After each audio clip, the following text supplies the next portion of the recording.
Allez, c'est parti. Voyons ensemble comment on peut prendre des données même super complexes et les transformer en présentations que personne n'oubliera. Tout ça en s'inspirant de la philosophie TED. C'est la grande question, surtout quand on travaille dans la data. Le défi, ce n'est pas tant de dénicher l'info, non. Le vrai challenge, c'est de la partager d'une façon qui touche les gens, qui crée un déclic et qui surtout reste gravée dans leur mémoire. Alors, pour commencer, il y a un changement de perspective qui est absolument essentiel. C'est la base de tout. Voilà, tout est dit ici. L'idée, ce n'est pas de faire un show, de performer pour avoir des applaudissements. Non, la mission, c'est d'offrir une idée. C'est un cadeau qu'on fait à l'audience. On est là pour donner, pas pour prendre. Et ça change tout.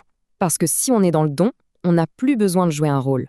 On peut être soi-même, authentique. Et croyez-moi, un public sent tout de suite si c'est sincère ou pas. L'idée, c'est de parler avec sa propre voix. Un scientifique parle comme un scientifique et c'est très bien comme ça. Bien, maintenant qu'on a le bon état d'esprit, passons à l'outil de construction le plus important. C'est ce qui va donner une colonne vertébrale à toute votre présentation. Le fil conducteur. Imaginez une corde bien solide à laquelle on vient accrocher chaque partie du discours. Tout est lié, tout sert une seule et même idée. C'est vraiment la structure, le squelette de ce qu'on veut transmettre. Sans ça, ça part dans tous les sens.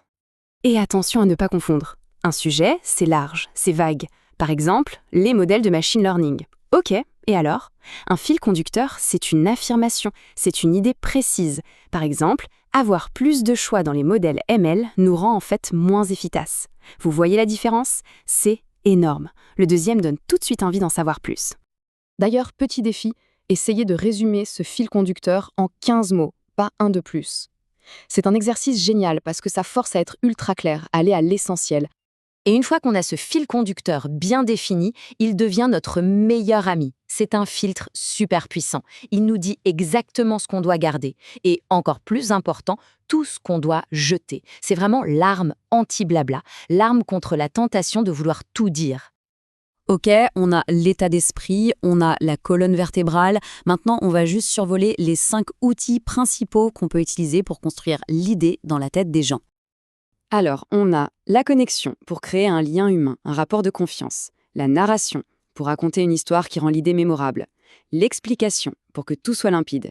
La persuasion pour construire un raisonnement logique qui tient la route. Et enfin, la révélation pour provoquer ce petit moment de « ah ah ». On en vient aux slides. Ah, les slides. Dans la philosophie TED, leur rôle est très très clair et souvent très différent de ce qu'on a l'habitude de voir. La règle d'or, c'est ça. Révéler, pas décorer. Les slides sont au service de ce qu'on dit. Ils ne doivent jamais, jamais détourner l'attention. Leur but, c'est de rendre les choses plus claires, de donner plus d'impact à un mot, à une idée. Ils ne remplacent pas la personne qui parle. Et là, la différence est juste flagrante. Regardez, le style TED, c'est un visuel fort. Très peu de texte, une seule idée choc par slide. En face, on a le slide classique, surchargé de texte, qui force les gens à faire un choix impossible.